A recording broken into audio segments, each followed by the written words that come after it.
Le oui-non, vous essayez de répondre le plus vite possible par oui ou par non, et puis on a tout le temps pour développer après. Les sanctions sont donc tombées cet après-midi contre vos amis, Marie-Christine Arnautu et Bruno Gollnisch. Ils doivent démissionner des instances du FN. Ça vous chagrine ? Oui. Déçu hier que votre rassemblement n'ait pas rassemblé plus de 400 personnes alors que vous en prévoyez 1000 et 1500. Vous disiez sinon ce sera que des copains. C'est le chiffre de l'agence de presse de l'État, mais c'était plus de 1000. C'est pas 400. Un échec donc. Les gens qui étaient témoins peuvent en témoigner. Pas un échec. Pas un échec donc. Non, non. Il y a quelque temps, vous souhaitiez la victoire de votre fille à la présidentielle. Désormais, vous pronostiquez sa défaite. Non. J'ai dit si. Si elle ne fait pas l'unité. Alors, on va en parler dans un instant. En tant que président d'honneur, vous devriez être content. Jamais le mouvement que vous avez formé n'a été aussi haut, que ce soit aux élections régionales ou dans les sondages à la présidentielle. Oui, c'est la suite de 40 ans de travail. C'est pas elle uniquement. Pas seulement, non, bien sûr. Est-ce que Philippe de Villiers ferait un meilleur candidat que votre fille à la présidentielle ? Il peut être un candidat, lui ou d'autres, un général, je ne sais quelle autre personnalité. Ce n'est pas une obligation de s'adresser au Front National quand il n'en est pas digne. Alors, on va reprendre les questions les unes après les autres. Les sanctions qui sont donc tombées contre Marie-Christine Arnautu, Bruno Gollnisch, deux députés européens qui vous sont proches, qui étaient hier place des Pyramides à Paris. Franchement, ça vous étonne pas ? Non, mais je trouve quand même le procédé assez singulier parce que, généralement, quand il s'agit de personnes, le vote est secret. Et là, évidemment, c'est un vote public. Par conséquent, les gens qui attendent, en particulier au sein du bureau politique, des investitures dont ils espèrent des élections futures, eh bien, évidemment, ne sont pas libres. Marine Le Pen devrait savoir qu'on peut tout faire avec des baïonnettes, sauf s'asseoir dessus. Elle a quand même, leur a demandé de démissionner. Elle les a pas exclus. On va voir. Puisque ça m'étonnerait qu'ils démissionnent d'eux-mêmes, parce qu'ils n'ont pas le sentiment d'avoir violé quelques règles que ce soit de la vie publique et ni même de celle du Front National. La suite des événements, du coup, vous la voyez comment? Ils vont vous rejoindre? Je ne sais pas, la suite des événements, j'espère toujours le meilleur, et jusqu'ici, je n'ai vu que le pire. Par conséquent, je m'interroge sur les raisons qui poussent Marine Le Pen à se suicider politiquement, parce que j'affirme en effet que si elle ne fait pas l'unité de son mouvement dans l'année qui vient, elle sera non seulement pas au deuxième tour de l'élection, mais peut-être même pas au premier. Non mais attendez, suicide politiquement, 3 régions qui étaient à plus de 40% du Front National, elle est donnée 26, 27 dans les sondages premier parti de France.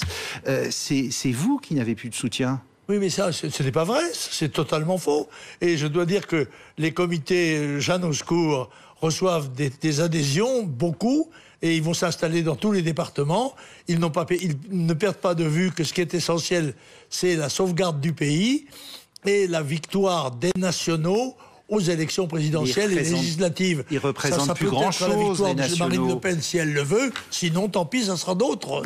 Ils représentent plus grand-chose, vos nationaux. L'AFP, effectivement, hier, disait 400 personnes. Oui, c'est ça, l'AFP, oui, bien sûr. C'est l'AFP, en effet, mais ça n'est pas ce que dit le Parisien libéré, par exemple. Vous êtes déçu, vous attendiez à plus que ça. Moi, je crois que c'était plus de 1000, mais enfin, bref, chacun a sa propre appréciation.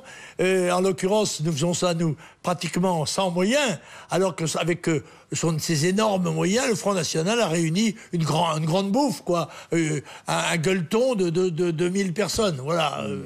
Vous les traitez même de tête de veau dans Métro News, les participants. Pardon? Vous les avez traités de tête de veau dans Métro News? Pas du tout, ça c'est totalement inexact.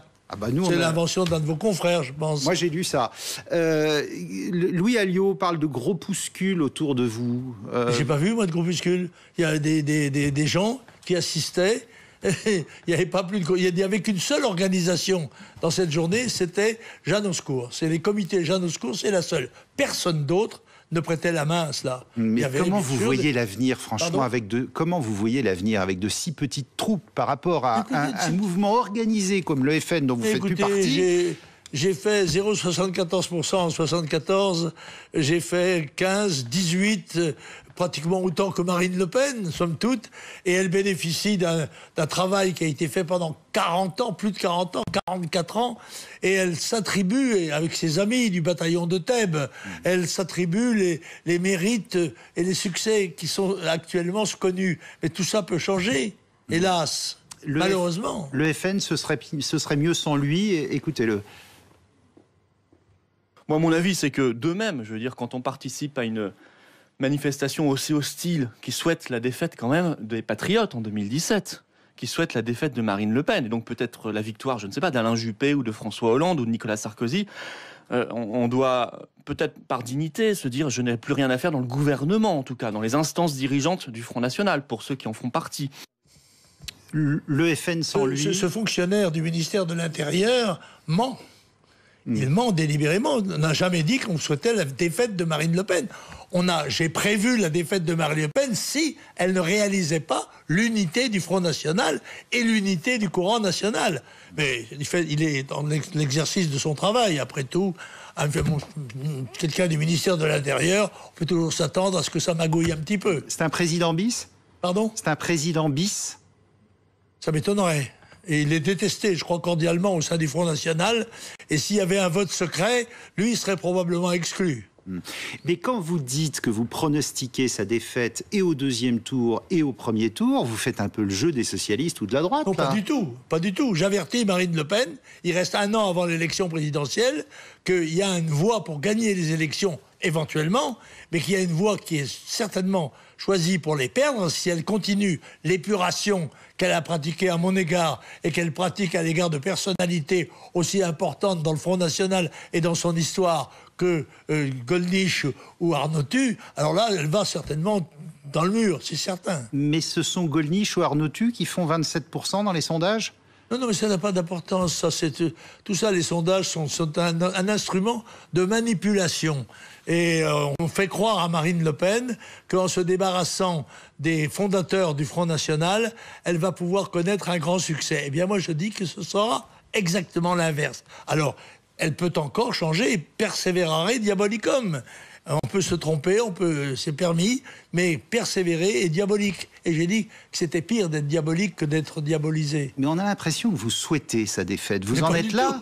Moi, je souhaite sa victoire, à condition qu'elle soit la victoire des nationaux français, avec un programme national. D'ailleurs, je constate que dans les discours qu'elle fait, elle fait des discours, ce que je qualifierais de jean-maristes. Elle parle comme moi.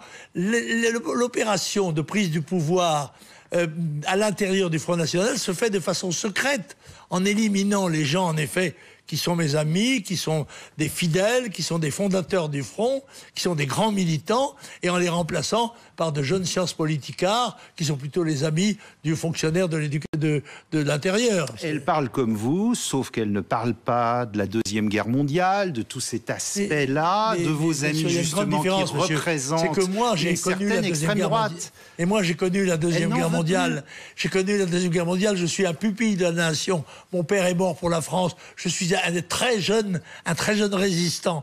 Je puis m'aligner contre n'importe qui sur ce domaine-là, et je ne reçois pas de leçons de gens qui n'ont appris la Deuxième Guerre mondiale que dans les films, les livres, les bouquins et les journaux. Voilà, c'est toute la différence. Mais moi, j'ai connu la guerre mondiale. Même votre petite fille, où vous en êtes très proche, de Marion Maréchal Le Pen, n'était pas à vos côtés hier. Mais ça, c'est son problème. C'est son problème. Moi, je n'ai forcé personne à venir à côté de moi. J'ai lancé, avec le comité Jeanne au secours, une invitation aux patriotes à maintenir la permanence du défilé de Jeanne d'Arc qui durait depuis 28 ans et que Marine Le Pen a interrompu délibérément pour la remplacer, je vous dis, par la grande bouffe des abattoirs de la Villette. Le FN a perdu son âme ? Je pense qu'il est en train de la perdre, oui, avec Marine Le Pen. Je le crains.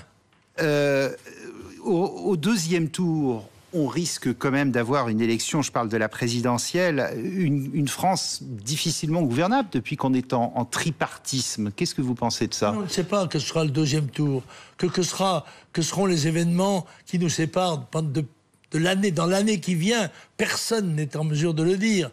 Personne n'est Madame Soleil. On ne sait pas si qui sera candidat et qui sera au premier tour et en plus qui le sera au second.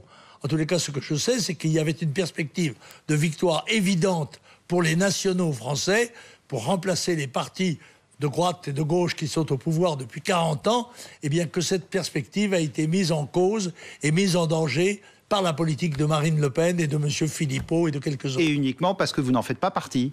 Mais pas du tout. Écoutez, mon avenir est derrière moi. Vous savez, j'ai été élu député la première fois il y a plus de 60 ans. Alors j'ai 60 ans de vie publique, mais honorable. Et par conséquent, je ne la récuse pas et je ne la regrette pas. Mais je continue mon combat. Je suis parlementaire européen. Moi, je suis payé pour parler. Alors je parle avec ma conscience, avec mon âme.